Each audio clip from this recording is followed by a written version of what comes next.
এই বর্ণনা যখন আম্মা জান আয়েশা সিদ্দিকা রাদিয়াল্লাহু তাআলা আনহা শুনতে পারলেন, আম্মা জান ডাক দিয়া বলে, পয়গম্বর, ওই দিন যদি মানুষগুলো উলঙ্গ উঠে তো বড় লজ্জার কথা, শরমের কথা।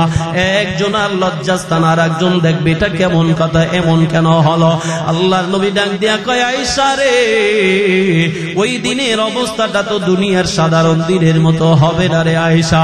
লিকুল্লি ইমরিইম মিনহুম ইয়াউমা ইযিন শাআনু ইউগনি।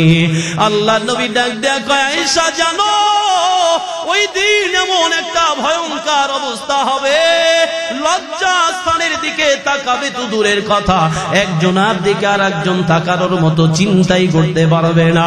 এমন একটা ভয়ঙ্কর অবস্থা হবে, ইয়াউমা ইয়াফিরুল মারউ মিন আখিহি ওয়া উম্মিহি ওয়া আবিহি ওয়া সাহিবাতিহি ওয়া বানি।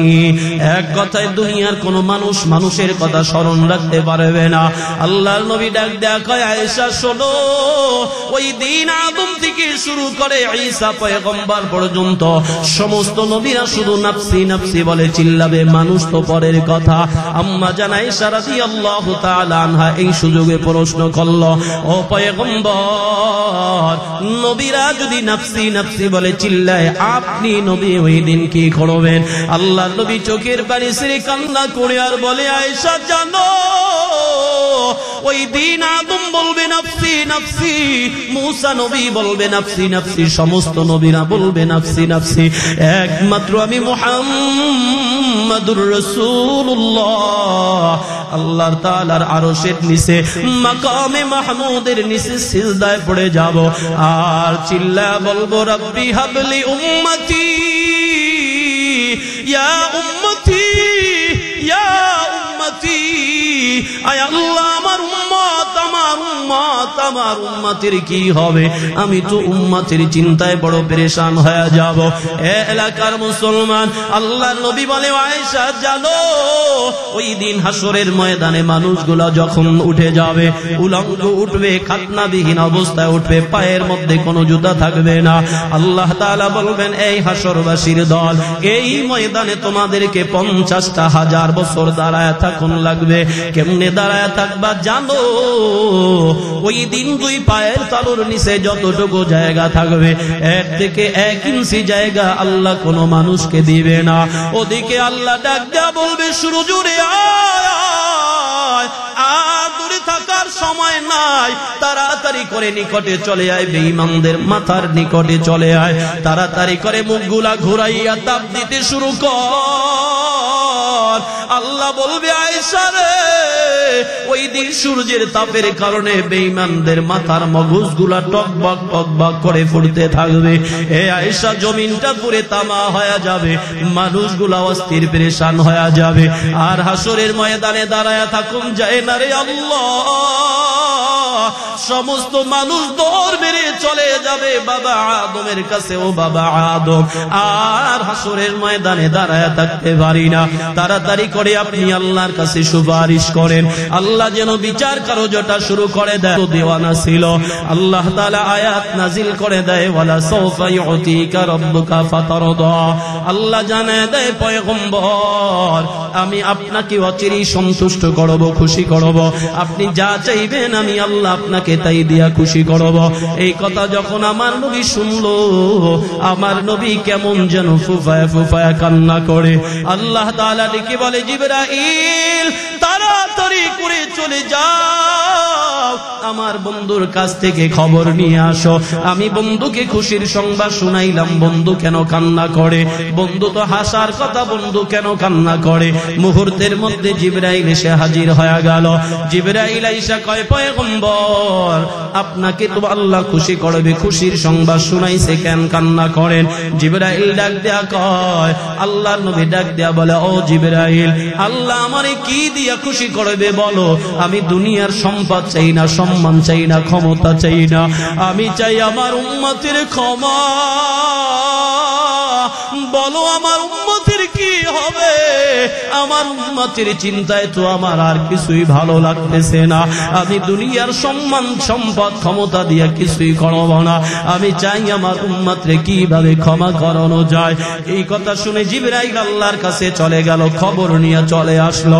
আল্লাহ তাআলা জানায় দেয়, বন্ধু হে, খবরদার একটা মুহূর্তের জন্য আপনি আর চোখের পানি ফেলাইয়া কান্না করবেন না, কারণ আমি আল্লাহ ওয়াদা করলাম হাসরের ময়দানে আমি আল্লাহ বিচার করে করে যখন জান্নাতীদেরকে জান্নাতে দিব, জাহান্নামীদেরকে জাহান্নামে দিব, তবে আমি আপনার উম্মতের ব্যাপারে বলে দিলাম, আপনি নবীর কাছে জিজ্ঞেস না করে আপনার একটা উম্মতরে আমি জাহান্নামে ছেড়ে দিব না। আল্লাহু আকবার।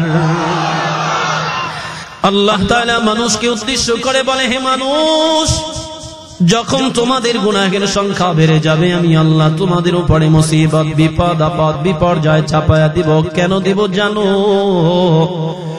আমি আল্লাহ বিপদ দেব এর জন্য বান্দা যেন তুমি গুনাহ করে করে নিজেকে ধ্বংস করে না দাও।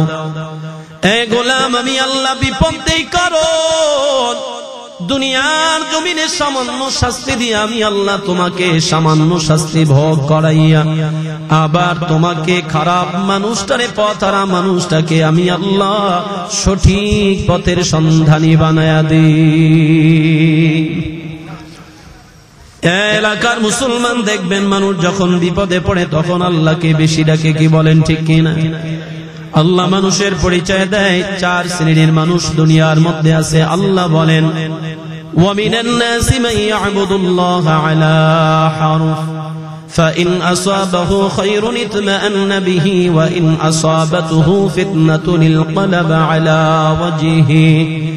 আল্লাহ বলে, দুনিয়ার মধ্যে এমন এক ধরনের মানুষ আছে যারা সুখে থাকলে আল্লাহকে ডাকে, সুখ চলে যায় তো আল্লাহকেও ভুলে যায়।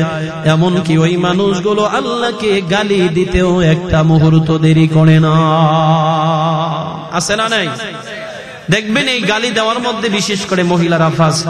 যেমন মহিলা যদি নামাজ কালাম পড়ে, দিন মানে বুঝে, এক কথায় যদি দিনের উপরে একটু চলাফেরা করে, কোন না কোন কারণে যদি তার উপরে মুসিবত আসে, বিপদ আসে, তো মহিলা অনায়াসে এমনি একটা গালি দিয়ে ফেলে আল্লাহকে।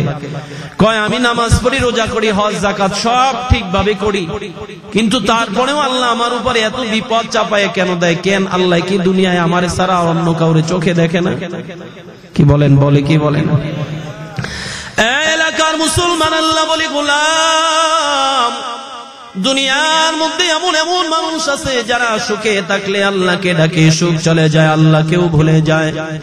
আবার আল্লাহ মানুষের পরিচয় দেয়, وَإِذَا مَسَّ الْإِنسَانَ الضُّرُّ دَعَانَا لِجَنبِهِ أَوْ قَاعِدًا أَوْ قَائِمًا فَلَمَّا كَشَفْنَا عَنْهُ ضُرَّهُ مَرَّ كَأَن لَّمْ يَدْعُنَا إِلَى ضُرٍّ مَّسَّهُ।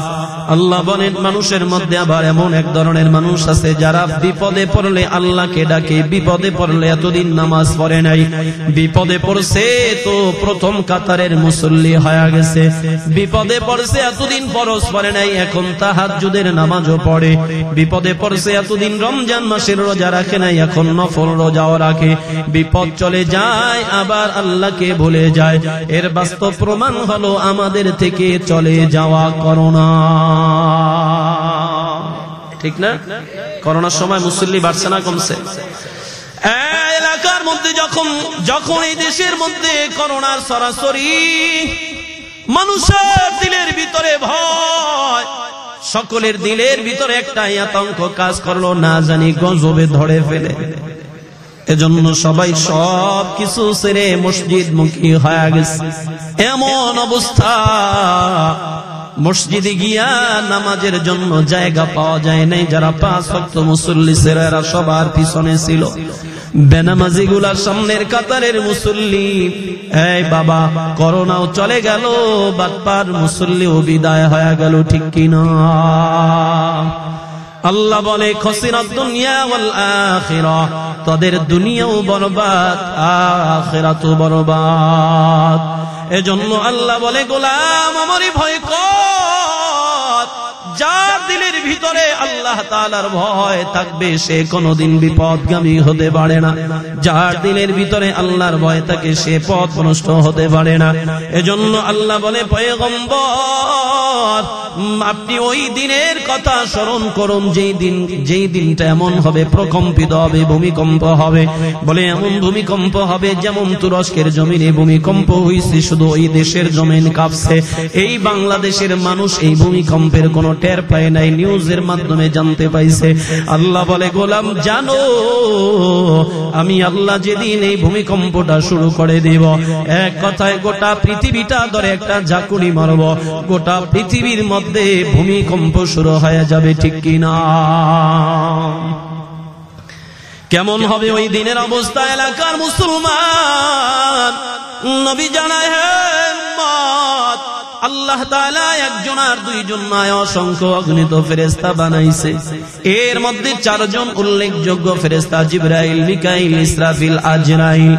আল্লাহ চারজনকে মোটা মোটা চারটা দায়িত্ব দিয়া দিলেন। জিবরাইল তোমার দায়িত্ব আদম থেকে শুরু করে মুহাম্মদুর রাসূলুল্লাহ পর্যন্ত যত নবী রাসূল আসবে তাদের কাছে আমার পক্ষ থেকে পয়গাম নিয়ে যাইবা।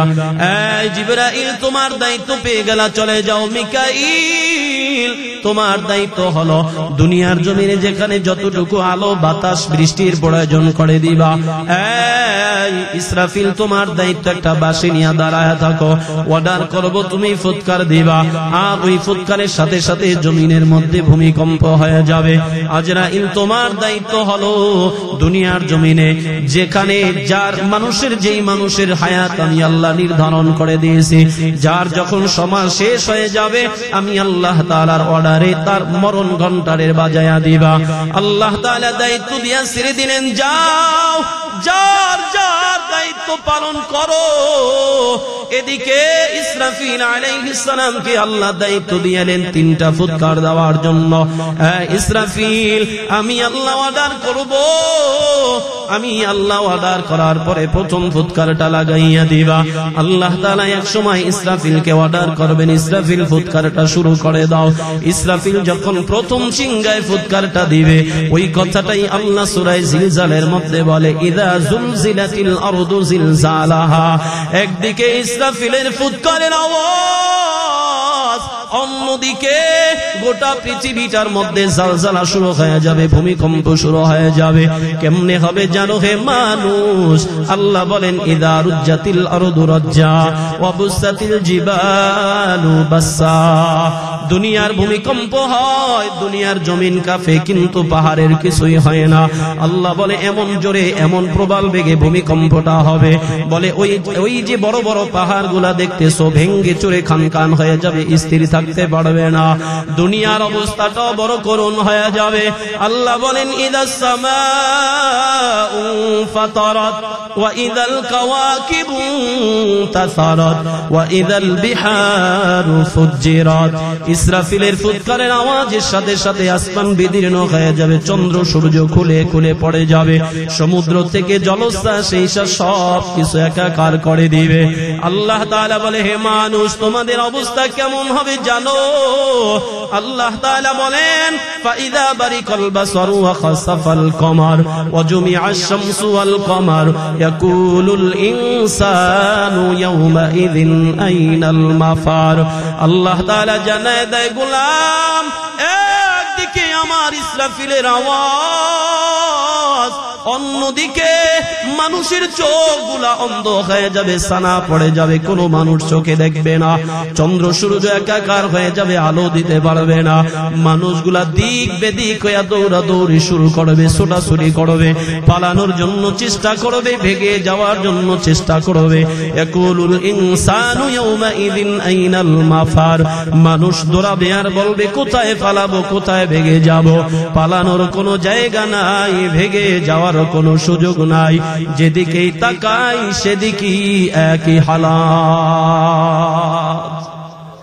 এমন একটা অবস্থা হবে, ভয় লাগেনি? জোরে বলেন, কার ভয়?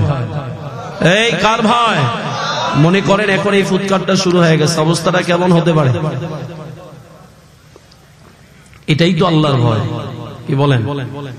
এই মাইক্রোফোনের সাউন্ডটা ছেড়ে দেন। এলাকার এলাকার মুসলমান, আল্লাহ বলে গোলাম এমন একটা পরিস্থিতি তৈরি হয়ে যাবে, মানুষের মধ্যে দৌড়াদৌড়ি শুরু করবে। যেমন করে মনে করেন এই যে ময়দানের মধ্যে বসে আছেন, বয়ান শুনতেছেন, হঠাৎ করে যদি মাস পয়েন্টে একটা বোমবাস্ট হয়ে যায়, কেউ কি থাকবে না, দৌড় মারবে। ঠিক এমন একটা বিকট আওয়াজ, ওই আওয়াজের কারণে মানুষগুলা দিক বেদিক হইয়া দৌড়াদৌড়ি করবে, কোনো মানুষের হুঁশ থাকবে না, বেহুশ হয়ে যাবে। আল্লাহ তাআলা জানায় দেয় গোলাম এমন অবস্থাটা হবে জানো, ইয়াউমা তারাউনাহা তাযহালু কুল্লু মুরদিআতিন আম্মা আরদাআত ওয়া তাদউ কুল্লু যাতি হামলিন হামলাহা ওয়া তারান নাসা সুকারা ওয়া মা হুম বিসুকারা ওয়ালাকিন্না আযাবাল্লাহি শাদীদ। আল্লাহ তাআলা বলে, হে মানুষ ভালো করে শোনো, ভালো করে বুঝো, আমার ইসরাফিলের ফুৎকারের আওয়াজ এত বিকট, ওই আওয়াজের কারণে যখন মায়েরা শুনবে, ওই সময় মা নিজের কলিজার টুকরা সন্তানটারে কোলের মধ্যে করে দুগ্ধ পান করাবে। কোলের বাচ্চাটা দুগ্ধ পান করানো অবস্থায় মা আওয়াজটা কানের মধ্যে আসবে, আসার পরে মা এতটাই বেকার আর বেহুশ হয়ে যাবে, কোল থেকে বাচ্চাটা পড়ে যাবে, জনম দুঃখিনী মা টের করতে পারবে না। আল্লাহ তাআলা আরো ভয়ঙ্কর কথা শোনায়, মানুষ শোনো, আল্লাহ বলে গোলাম ওই যে ইসরাফিলের ফুৎকারের আওয়াজের সময় এই যে দুনিয়ার মধ্যে যত মায়েরা থাকবে, মায়েরা গর্ভবতী অবস্থায় থাকবে, কারো বাচ্চার বয়স হবে 3 মাস, কারো বাচ্চার বয়স হবে 5 মাস, 7 মাস, 8 মাস, কারো বাচ্চা কিছুদিন পরে কিছুক্ষণ পরে ভূমিষ্ঠ হইবে। এক কথায় সব ধরনের গর্ভবতী মায়েদের গর্ভ খালাস হয়ে যাবে। ইসরাফিলের ফুৎকারের আওয়াজ শোনার সাথে সাথে এই গর্ভ খালাসের কষ্টের কথাটাও জনম দুঃখিনী মা টের করতে পারবে না। এলাকার মুসলমান একটু ভালো করে ভাবো, অবস্থাটা কত ভয়াবহ হতে পারে রে বাপ। আল্লাহ তাআলা জানায় দেয় গোলাম আমি আল্লাহ তোমারে যে কত সুন্দর করে বানাইলাম, স্তরে স্তরে আমি তোমারে বানাইলাম। এ যুবক, আজ বাড়িতে গিয়া মায়ের কাছে 2টা প্রশ্ন করবা, যাদের মা দুনিয়াতে জীবিত আছে। আরে বলো, যখন আমি এই দুনিয়ার জমিনে তোমার পেটের মধ্যে ছিলাম গো মা, তোমার কেমন কষ্ট হয়েছিল আমাকে একটু বলো। 2 নম্বর মাগো, যেদিন আমি তোমার গর্ভ থেকে খালাস হয়েছিলাম, এক কথায় ভূমিষ্ঠ হয়েছিলাম, কেমন কষ্ট অনুভব করছো আমাকে একটু বলো। খোদার কসম করেও বলতে পারি রে যুবক, যদি মা বেঁচে থাকে, সন্তান যদি এই 2টা প্রশ্ন করে, আমার মন বলে জনম দুঃখিনী মা চোখের পানি ধরে রাখতে পারবে না। কারণ হলো এই 2টা সময়ের কষ্টের কথা দুনিয়ার মা জাতি ছাড়া কাউকে বলেও বোঝানো সম্ভব নয়। এলাকার মুসলমান করবে যে সন্তানটা আল্লাহ তাআলা কত ধাপে ধাপে সুন্দর করে বানাইলো, এটা মানুষ টের করতেও পারো না। আল্লাহ তাআলা পবিত্র কোরআনে বর্ণনা করেন, ওয়ালাকাদ খালাকনাল ইনসানা মিন সুলালাতিন মিন তিন সুম্মা জাআলনাহু নুতফাতান ফি করারিন মাকিন সুম্মা খালাকনান নুতফাতা আলাকাতান ফাখালাকনাল আলাকাতা মুদগাতান ফাখালাকনাল মুদগাতা ইযামান ফাকাসাওনাল ইযামা লাহমা ثم أنشأناه خلقا آخر فتبارك الله أحسن الخالقين الله أكبر জোরে বলে আল্লাহ তাআলা বলে গোলাম আমি আল্লাহ ধাপে ধাপে তোরে কত সুন্দর করে মায়ের গর্ভের মধ্যে বানাইলাম, 7 স্তর পেরিয়ে মানুষকে রূপান্তরিত করেছে। আল্লাহ বলে যখন মানুষ সৃষ্টির সূচনা হলো মাটির ভিত থেকে, মাটির সার অংশ, মা বাবা যখন মিলিত হয় এমন সময় আল্লাহ বলে গোলাম ওই যে বীর্যটা যখন এক জায়গায় জমা হয়ে যায় তখন আল্লাহ ফেরেশতাকে অনুমতি দেয়, ফেরেশতা জমিন থেকে মাটি থেকে সামান্য মাটি মা বাবার বীর্যের মধ্যে মিশ্রিত করে দাও। এজন্যই তো বলা হয় মিনহা খলাকনাকুম ওয়া ফিহা নুঈদুকুম ওয়া মিনহা নুখরিজুকুম তারাতান উখরা। আল্লাহ বলে মাটির দ্বারা মানুষ বানাইলাম, মাটির সাথে মিশে যেতে হবে, আবার পুনরায় মাটি থেকে পুনরুজ্জীবিত করবেন কি? এবার আল্লাহ তাআলা ফেরেশতাকে অর্ডার করলো, ওই ফেরেশতা মাটি মিশায় দিল। এক সময় এই যে বীর্যটা এক সময় জমাট বেঁধে যায়, ওখান থেকে জমাট বীর্যটা রক্ত আকারে ধারণ করা হয়। এরপরে রক্ত থেকে আল্লাহ তাআলা গোশত আকারে তৈরি করে, টুকরা একটা গোশতের মতো হয়ে যায়। এরপরে আল্লাহ তাআলা মানুষের হাড্ডিগুলা বানায় ফেলে। হাড্ডিগুলা বানানো হয়ে গেলে আবার আল্লাহ তাআলা গোশত দ্বারা হাড্ডিগুলারে আবর্তন করে।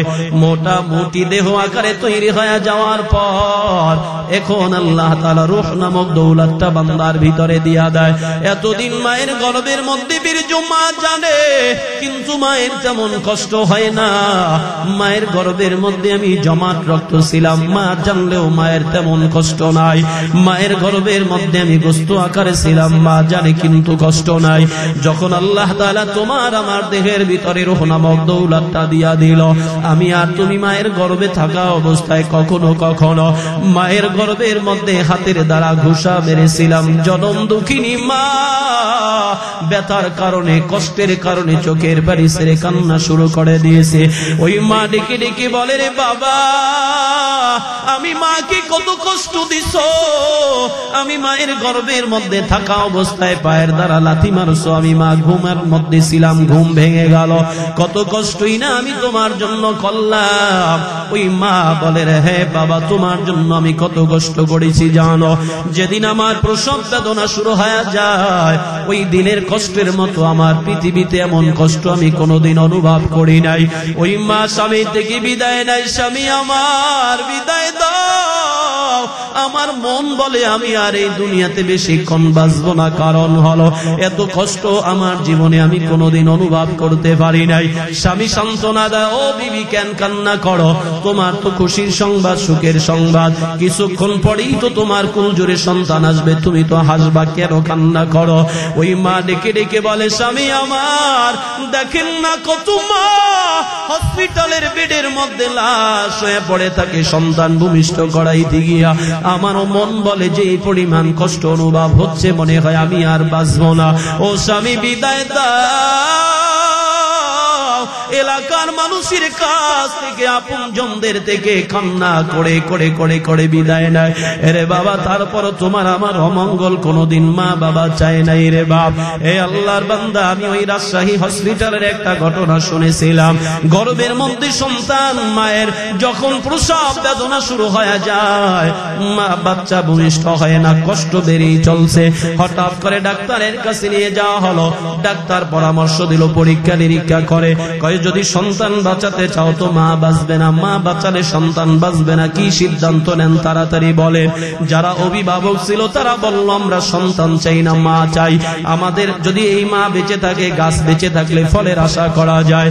এই যখন সিদ্ধান্ত হয়ে গেল, ওই মহিলা বেডের মধ্যে শুয়ে শুয়ে শুনল তার সন্তানটারে শেষ করে দেওয়া হবে। ওই বেডের মধ্যে শুয়ে থাকা মহিলাটা কান্না করে, ডাক্তারের কাছে অনুনয় বিনয় করে বলে, ডাক্তার খবরদার খবরদার, আমার গর্ভের সন্তানটারে তুমি নষ্ট করবা না, শেষ করে দিবা না। কারণ আমি বহু কষ্ট করে সন্তানটারে আমি গর্ভে লালন পালন করেছি, ধারণ করেছি। এই সন্তানটা যদি চলে যায় আমি মা সহ্য করতে পারবো না। কারণ আমি মা দুনিয়ার সৌন্দর্য বহু দেখেছি, দুনিয়ার নাজ নেয়ামত বহু ভোগ করেছি। আমার আর এই দুনিয়াতে বাঁচার কোনো ইচ্ছা নাই, বাঁচার কোনো শখ নাই। আমি মা কবরে চলে যাব, কবরস্থ হয়ে যাব। এই সন্তান দুনিয়াতে একদিন বড় হয়ে যাবে, সন্তান জানতে পারবে আমার মা আমারে ভূমিষ্ঠ করাইতে গিয়া যে কবরের বাসিন্দা হয়ে আছে। ওই সন্তানটা আমার কবরের পাশে দাঁড়ায়া চোখের পানি ছেড়ে গেছে রে, আমি মায়ের জন্য কান্না করবে আর দোয়া করবে, এর থেকে বড় চাওয়া বড় পাওয়া আমার জন্য আর কিছুই হতে পারে না। ডাক্তার খবরদার, আমি মা জীবন দিয়া দিব, কিন্তু আমার সন্তানটার কোনো অমঙ্গল আমি মা সহ্য করতে পারবো না। এ বাবা ভালো করে বুঝো, এ যুবক যাদের মা নাই তাকায়া দেখো মায়ের কার জন্য কি পরিমাণ মায়া, আর যাদের মা দুনিয়ায় নাই তারা বোঝে মা কত বড় নেয়ামত। আমি ঘটনা বলতে চাই নাই, আমি বুঝাতে চাইছিলাম যে এমন একটা পরিস্থিতি তৈরি হয়ে যাবে, ইসরাফিল ফুৎকারের আওয়াজ এত বিকট, মা বেকার হয়ে যাবে, কোন হুঁশ থাকবে না, জ্ঞান থাকবে না, মায়ের কষ্টের কথাটা পর্যন্ত মা বলে যাবে। এখন আপনি আমি চিন্তা করে দেখতে পারি ওই সময় অবস্থাটা স্বাভাবিক হবে না, বড় ভয়ঙ্কর হবে। এলাকার মুসলমান ইসরাফিল একটা ফুৎকার দিল, দেওয়ার সাথে সাথে দুনিয়া মানুষের অবস্থা বড় খারাপ হয়ে গেল। এবার আল্লাহ ডাক দেয়া বলবে, ইসরাফিল তাড়াতাড়ি করে দ্বিতীয় নাম্বার সিংহাটায় ফুৎকার লাগাইয়া দাও। ইসরাফিল দ্বিতীয় ফুৎকার দেওয়ার সাথে সাথে দুনিয়ার সমস্ত মানুষের কানের পর্দা ফেটে কলিজা ফেটে সব মানুষগুলা লাশ হয়ে জমিনের মধ্যে পড়ে যাবে। ভয় লাগেনি? কথা বলেন। এরকম অবস্থা হবে নি? ওই অবস্থায় যদি আমি আপনি থাকি আমার অবস্থাটা তো হয়ে যাবে, ঠিক কিনা? এজন্যই আল্লাহ বলে ভয় করো, আমি আল্লাহকে ভয় কর। এই সূরাটার মধ্যে আল্লাহ তাআলা সমস্ত কথাগুলাই ভয়ের কথা বলেছেন। এবার একটা ফুৎকার দিল, মানুষের অবস্থা ওলট পালট হয়ে গেল, দুনিয়ার অবস্থা ওলট পালট হয়ে গেল। দ্বিতীয় ফুৎকার দেওয়ার সাথে সাথে মানুষগুলা মরে গেল, দুনিয়ার মধ্যে আর কোনো মানুষ নাই। এবার আল্লাহ ডাক দেয়া বলবে, ইসরাফিল দেখো কে জীবিত আছে। ইসরাফিল বলবে, আল্লাহ তোমার জিন জাতিরা জীবিত আছে, কয় এগুলারে মার, জিন জাতিদেরকেও মারা হবে। আবার প্রশ্ন করা হবে কারা জীবিত আছে, কয় আল্লাহ ইবলিস জীবিত আছে। কয় এটারে ডাবল শাস্তি দিয়ে আমার সাধারণ মরণ হবে না, কারণ এটাই আমার মুমিন বান্দারে কম জ্বালান জ্বালায় না। ইবলিস জ্বালায়নি, অসসা দেয়নি। দেখবেন অসসা দিবে, কিছুক্ষণ পরে মানুষ উঠে উঠে হাঁটা শুরু করবে, মনে করবেন ইবলিস খোঁচা দিচ্ছে, ঠিক না? এলাকার মুসলমান এবার আল্লাহ তাআলা আবার পুনরায় প্রশ্ন করবে, ইসরাফিল দেখো দুনিয়ার মধ্যে কে জীবিত আছে। কয় আল্লাহ সবাই তো চলে গেছে, মাত্র ফেরেশতারা জীবিত। আল্লাহ কয় ফেরেশতাদেরকেও মারতে থাকো, মারতে মারতে যখন শেষের দিকে চলে যাবে, এমন সময় আল্লাহ ডাক দেয়া বলবে, আজরাইল তুমি দেখো কে দুনিয়ায় জীবিত আছে আর কে নাই। এবার আজরাইল দায়িত্ব নিবে, দায়িত্ব নিয়ে তদন্ত করে দেখবে সবাই শেষ হয়ে গেছে। আল্লাহকে ডাক দেয়া কয়, আল্লাহ দুনিয়ার মধ্যে মানুষও নাই, জিন জাতিও নাই, ফেরেশতাদের অধিকাংশ নাই, সবাই চলে গেল, ইবলিসও নাই। কয় কে জীবিত আছে? কয় জিবরাইল, মিকাইল, ইসরাফিল, আমি আজরাইল। আর হুয়াল হাইয়ুল কাইয়ুম, তুমি আল্লাহ চিরস্থায়ী চিরঞ্জীব, আর এই দুনিয়ার জমিনে কেউ নাই। এবার আল্লাহ ডাক দেয়া বলবে, আজরাইল জিবরাইল রে ধর, মিকাইল রে ধর, ইসরাফিল রে ধর। ধরে ধরে জিবরাইল, মিকাইল, ইসরাফিল রে শেষ করে দিবে। এই আজরাইল দেখ কে জীবিত আছে। কয় আল্লাহ ডানে বামে সামনে পিছনে উপরে নিচে তুমি আর আমি, আমি আর তুমি ছাড়া আর কেউ নাই। এই কথা যখন আজরাইল বলবে, আল্লাহ এবার ডাক দিয়া বলবে, আজরাইল এবার তুইও মর। আজরাইল মরবে নি? কি বলেন, আজরাইল মরবে? কেন মরবে? হ্যাঁ না, মানুষে মারতো, কেন মরবে? কথা বলেন, মরবে কেন? হুকুম কার? এবার যখন আল্লাহ ডাক দেয়া বলবে, আজরাইল মর, আজরাইলের অবস্থা বড় খারাপ হয়ে যাবে। ও আল্লাহ আমারও যে মরতে হবে, এই কথাটা যদি আগে জানতাম তাহলে অন্তত এই দায়িত্বটা আমি নিতাম না, কারণ আমি জানি মরণ যন্ত্রণা কত কঠিন। কবরের আযাব কত কঠিন, সইতে আমি পারিব না। মৃত্যুর যন্ত্রণা কত কঠিন, সইতে আমি পারিব না। ওগো দয়াময় হে রহিম, চাই তোমারি করুণা। কবরের আযাব কত কঠিন, সইতে আমি পারিব না। মৃত্যুর যন্ত্রণা কত কঠিন, সইতে আমি পারিব না। এবার আজরাইল ডাক দেয়া বলবে আল্লাহ, কারণ আমি দেখেছি মরণ যন্ত্রণা কত ভয়ঙ্কর, কত বেদনাদায়ক, কত কষ্টের। ও আল্লাহ, আমি দেখেছি বেঈমানের যখন মরণ হয়েছিল কত ভয়ঙ্কর অবস্থা হয়েছিল গো আল্লাহ। এই মরণের যন্ত্রণা আমি কোনোভাবেই সহ্য করতে পারবো না। আল্লাহ বলবে কোনো কথা নাই, কুল্লু নাফসিন যায়িকাতুল মাউত। জোরে চিৎকার মেরে বলেন তো ঘোষণাটা কার? এবার আল্লাহ তাআলা ডাক দেয়া বলবে আজরাইল শোনো, কোনো অনুনয় বিনয় চলবে না, কোনো আবদার চলবে না, কারণ যার জীবন আছে তার মরণ আসেনি। এবার আল্লাহ বলবে মর। নবী জানায় দেয়, হে উম্মত জানো আজরাইলের মরণটা কত ভয়ঙ্কর হয়েছিল, কত কষ্টের হয়েছিল। আজরাইল জান্নাত আর জাহান্নামের মাঝখানে দাঁড়াইয়া এমন জোরে একটা চিৎকার মারবে, ওই চিৎকারের কারণে আজরাইলের রূহটা পড়ে চলে যাবে, জমিনের মধ্যে লাশ হয়ে পড়ে যাবে।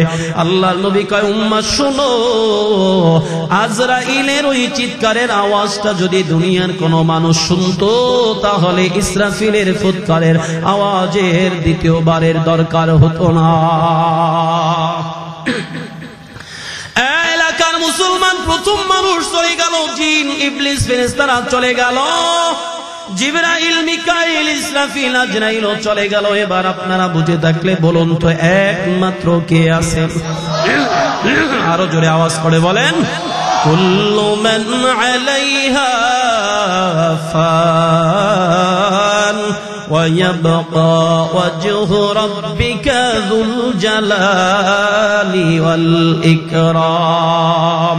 আল্লাহ বলে গোলাম, দুনিয়ার সব কিছু শেষ হয়ে যাবে, নস্যাৎ হয়ে যাবে, দুনিয়ার সব কিছু ধ্বংস হয়ে যাবে, একমাত্র তোমাদের রব আল্লাহ ব্যতীত। ঠিক কি না? ওই আল্লাহ এখনো আছে না নাই? জোরে আওয়াজ করে বলেন, ভবিষ্যতেও থাকবে কি থাকবে না? হাসরের ময়দানে থাকবে নি? এ বাবা, এবার আল্লাহ তাআলা যখন একাকিত্ব হয়ে যাবেন, দুনিয়ার মধ্যে আর কেউ নাই, তখন আল্লাহ আবার পুনরায় ডাক দেয়া বলবে ইসরাফিল ওঠো, তোমাকে দায়িত্ব দিয়েছিলাম 3টা ফুৎকার দেওয়ার জন্য, তুমি 2টা দিয়ে নিজে তো শুয়ে পড়লা, এবার উঠে আর একটা দিয়ে দাও। এবার ইসরাফিল আবার ঘুম থেকে সর্বপ্রথম সজাগ হয়ে যাবে, সজাগ হয়ে ইসরাফিল সিংহাটা মুখের কাছে নিয়ে আবার একটা ফুৎকার শুরু করে দিবে। ওই ফুৎকারের কথাটা আল্লাহ তাআলা সূরা জিলজালের 2 নম্বর আয়াতে বলে, ওয়া আখরাজাতিল আরদু আসকালাহা। একদিকে ইসরাফিলের ফুৎকারের আওয়াজ, অন্যদিকে আল্লাহ জমিনকে বলবে জমিন তোমার ভিতরে যাকে যেখানে গচ্ছিত রেখেছিলাম আমানত, আমার আমানত আমার কাছে ফিরায়া দাও। এই জমিন আল্লাহ তাআলার গোলামি করে, আল্লাহর হুকুম মানবে। এবার জমিন ঠেলে ঠেলে ঠেলে ঠেলে মানুষগুলারে উঠায়া দিবে। এ বাবা, ওই মানুষগুলা যখন উঠবে তখন তারা বলবে অকালাল ইনসানু মালাহা, এরে এমন কেন করতেছে জমিন আমাদের সাথে এমন আচরণ করে? এতদিন ঘুমাইলাম, এত আরাম করলাম, জাগাইলো না, সজাগও করলো না, ধাক্কাও দিল না, লাড়াচাড়াও দিল না, এখন এমন কেন করে? জমিন বলবে কোনো কথা নাই, আমি আল্লাহর গোলাম, আমি আল্লাহর গোলামি করার জন্য তোমাদেরকে উঠায়া দিতেছি। আমার আল্লাহ বলছেন ওয়া আখরাজাতিল আরদু আসকালাহা, আমি আল্লাহর হুকুম পালন করার জন্য তোমাদেরকে উঠায়া দিলাম। এবার সমস্ত মানুষগুলা হাসরের ময়দানে হাজির হয়ে যাবে।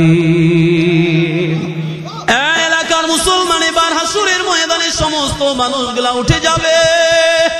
আল্লাহর নবী বলে উম্মত শুনো, হাসরের ময়দানে মানুষগুলা উঠে যাবে, কেমন অবস্থা উঠবে জানোনি? আল্লাহর নবী বলে ইয়াউমা ইউহশারুন নাসু ইয়াউমাল কিয়ামাতি হুফাতান উরাতান মুসাতান গুরুলা। আল্লাহর নবী বলে উম্মত জানো, হাসরের ময়দানে মানুষগুলা উঠবে উলঙ্গ খাতনাবিহীন অবস্থায়, কারো পায়ের মধ্যে কোনো জুতা থাকবে না। এই পরিস্থিতিতে মানুষগুলা হাজির হয়ে যাবে।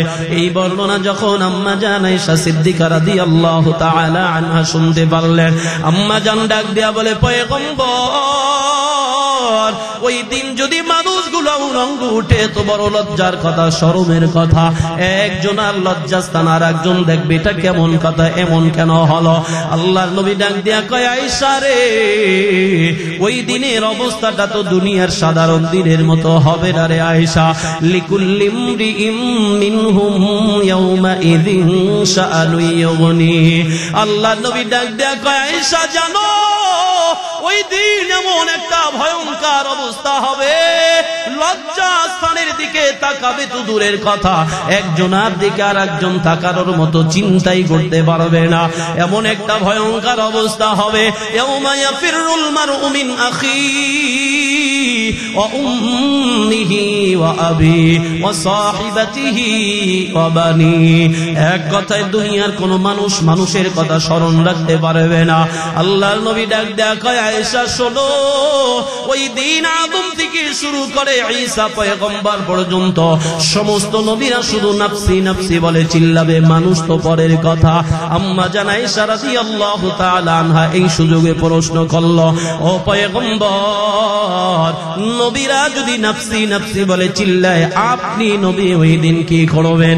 আল্লাহর নবী চোখের পানি ছেড়ে কান্না করে আর বলে আয়েশা জানো, ওই দিন আদম বলবে নাফসি নাফসি, মূসা নবী বলবে নাফসি নাফসি, সমস্ত নবীরা বলবে নাফসি নাফসি, একমাত্র আমি মুহাম্মাদুর রাসূলুল্লাহ আল্লাহর তাআলার আরশের নিচে মাকামে মাহমুদের নিচে সিজদায় পড়ে যাব আর চিল্লা বলবো রব্বি হাবলি উম্মতি ইয়া উম্মতি ইয়া উম্মতি। আয় আল্লাহ, আমার উম্মত আমার উম্মত আমার উম্মতের কি হবে? আমি তো উম্মতের চিন্তায় বড় পেরেশান হয়ে যাব। এ এলাকার মুসলমান, আল্লাহর নবী বলে আয়েশা জানো, ওই দিন হাসরের ময়দানে মানুষগুলো যখন উঠে যাবে, উলঙ্গ উঠবে, খাতনাবিহীন অবস্থায় উঠবে, পায়ের মধ্যে কোনো জুতা থাকবে না। আল্লাহ তাআলা বলবেন, এই হাসরবাসীর দল, এই ময়দানে তোমাদেরকে 50,000 বছর দাঁড়ায় থাকুন লাগবে। কেমনে দাঁড়ায় থাকবা জানো? ওই দিন দুই পায়ের তালুর নিচে যতটুকু জায়গা থাকবে, 1 থেকে 1 ইঞ্চি জায়গা আল্লাহ কোনো মানুষকে দিবে না। ওদিকে আল্লাহ ডাক দেয়া বলবে, শুরু জুড়ে আয়, আর দূরে থাকার সময় নাই, তাড়াতাড়ি করে নিকটে চলে আয়, বেঈমানদের মাথার নিকটে চলে আয়, তাড়াতাড়ি করে মুখগুলা ঘুরাইয়া তাপ দিতে শুরু কর। আল্লাহ বলবে আয়েশা রে, ওই দিন সূর্যের তাপের কারণে বেঈমানদের মাথার মগজগুলা টকবক টকবক করে ফুটতে থাকবে। এ আয়েশা, জমিনটা পুরে তামা হয়ে যাবে, মানুষগুলা অস্থির পেরেশান হয়ে যাবে, আর হাসরের ময়দানে দাঁড়ায় থাকুন যায় না রে আল্লাহ। সমস্ত মানুষ দৌড় মেরে চলে যাবে বাবা আদমের কাছে, ও বাবা আদম, আর হাসরের ময়দানে দাঁড়ায় থাকতে পারি না। তাড়াতাড়ি করে আপনি আল্লাহর কাছে সুপারিশ করেন, আল্লাহ যেন বিচার কার্যটা শুরু করে দেয়। তো দেওয়ানা ছিল, আল্লাহ তাআলা আয়াত নাজিল করে দেয়, ওয়ালা সাওফা ইউতিকা রাব্বুকা ফাতারদা। আল্লাহ জানায় দেয়, পয়গম্বর, আমি আপনাকে অচিরেই সন্তুষ্ট করব, খুশি করব, আপনি যা চাইবেন আমি আল্লাহ আপনাকে তাই দিয়া খুশি করব। এই কথা যখন আমার নবী শুনলো, আমার নবী কেমন যেন ফুফায়া ফুফায়া কান্না করে। আল্লাহ তাআলা ডেকে বলে, জিবরাইল তাড়াতাড়ি করে চলে যাও, আমার বন্ধুর কাছ থেকে খবর নিয়ে আসো। আমি বন্ধুকে খুশির সংবাদ শুনাইলাম, বন্ধু কেন কান্না করে? বন্ধু তো হাসার কথা, বন্ধু কেন কান্না করে? মুহূর্তের মধ্যে জিবরাইল এসে হাজির হয়ে গেল। জিবরাইল আইসা কয়, পয়গম্বর আপনাকে তো আল্লাহ খুশি করবে, খুশির সংবাদ শুনাইছে, কেন কান্না করেন? জিবরাইল ডাক দেয়া কয়, আল্লাহর নবী ডাক দেয়া বলে, ও জিবরাইল, আল্লাহ আমারে কি দিয়া খুশি করবে বলো? আমি দুনিয়ার সম্পদ চাই না, সম্মান চাই না, ক্ষমতা চাই না, আমি চাই আমার উম্মতের ক্ষমা। বলো আমার উম্মতের কি হবে? আমার উম্মতের চিন্তায় তো আমার আর কিছুই ভালো লাগতেছে না। আমি দুনিয়ার সম্মান সম্পদ ক্ষমতা দিয়ে কিছুই করব না, আমি চাই আমার উম্মতরে কিভাবে ক্ষমা করানো যায়। এই কথা শুনে জিবরাইল আল্লাহর কাছে চলে গেল, খবর নিয়ে চলে আসলো। আল্লাহ তাআলা জানায় দেয়, বন্ধু হে, খবরদার একটা মুহূর্তের জন্য আপনি আর চোখের পানি ফেলাইয়া কান্না করবেন না, কারণ আমি আল্লাহ ওয়াদা করলাম হাসরের ময়দানে আমি আল্লাহ বিচার করে করে যখন জান্নাতীদেরকে জান্নাতে দিব, জাহান্নামীদেরকে জাহান্নামে দিব। তবে আমি আপনার উম্মতের ব্যাপারে বলে দিলাম, আপনি নবীর কাছে জিজ্ঞেস না করে আপনার একটা উম্মতরে আমি জাহান্নামে ছেড়ে দিব না। আল্লাহু আকবার। এলাকার মুসলমান কেমন নবী পাইছো? আল্লাহ নবীর স্ত্রী আম্মা জান আয়েশা সিদ্দিকা রাদিয়াল্লাহু তাআলা আনহা বলে, এই দুনিয়ার উম্মাত শোনো, নবী তোমাদের জন্য কত পাগল। রাতের বেলায় একই বিছানায় আমি আর নবী ঘুমানোর জন্য শুয়ে পড়লাম। হঠাৎ আমি ঘুমায়া পড়লাম, ঘুম থেকে সজাগ হয়ে দেখি নবী আর আমার বিছানায় নাই। আমি ভয় পেয়ে গেলাম, আমি চিন্তিত হয়ে গেলাম, না জানি বেঈমান কাফেররা আমার নবীকে নিয়ে গেল, উঠায় নিয়ে গেল, শেষ করে দিল। আমি আয়েশা ঘুম থেকে সজাগ হয়ে আমি ঘুম থেকে বের হয়ে নবীকে খোঁজ করার জন্য বেরিয়ে পড়লাম। আমি খুঁজতে খুঁজতে যায় দেখতেছি নবী কবরস্থানের পাশে জান্নাতুল বাকি কবরের পাশে দাঁড়াইয়া আল্লাহর কাছে দুইটা হাত উপরের দিকে উঠাইয়া চোখের পানি ছেড়ে ছেড়ে কান্না করে আর ডেকে ডেকে বলে, রে আল্লাহ, ইন তুআযিবহুম ফাইন্নাহুম ইবাদুক ওয়া ইন তাগফির লাহুম ফাইন্নাকা আনতাল আজিজুল হাকীম। আল্লাহর নবী দোয়া করে, আয় আল্লাহ, এরা তোমার গোলাম, এরা তোমার বান্দা, ইচ্ছা করলে তুমি ক্ষমাও করে দিতে পারো, ইচ্ছা করলে আযাবও দিতে পারো। তবে আমি নবী দোয়া করি, আল্লাহ তাদেরকে তুমি আযাব দিও না, তাদেরকে ক্ষমার ফয়সালা করে দাও। এলাকার মুসলমান একটু দিলের কানটা লাগাইয়া শুনো রে বাপ, আল্লাহর নবী তোমার আমার জন্য কত দিওয়ানা ছিল, কত পাগল পারা ছিল। আল্লাহর নবী মৃত্যুর সময় উম্মতের কথা ভুলতে পারে নাই, উম্মতের কথা ভুলতে পারে নাই। আরে দুনিয়ার মুসলমান, ওদিকে আল্লাহ তাআলা যখন আল্লাহর নবী সিজদায় পড়ে কান্নাকাটি শুরু করবেন, আল্লাহ তাড়াতাড়ি করে বিচার কার্যটা শুরু করে দেন। আল্লাহ তাআলাকে যখন বলবে, আল্লাহ তাআলা বিচার কার্যটা শুরু করে দিবে। বিচার কার্য শুরু করে দেওয়ার জন্য আল্লাহ তাআলা বিচারের মঞ্চ কায়েম করবেন। আল্লাহ তাআলা শুনে বসে যাবেন, পাশের চেয়ারে আমার নবীকে আল্লাহ তাআলা বসায়া দিবে। এবার আল্লাহ তাআলা ঘোষণা করবে, লিমানিল মুলকুল ইয়াউম লিল্লাহিল ওয়াহিদিল কাহ্হার।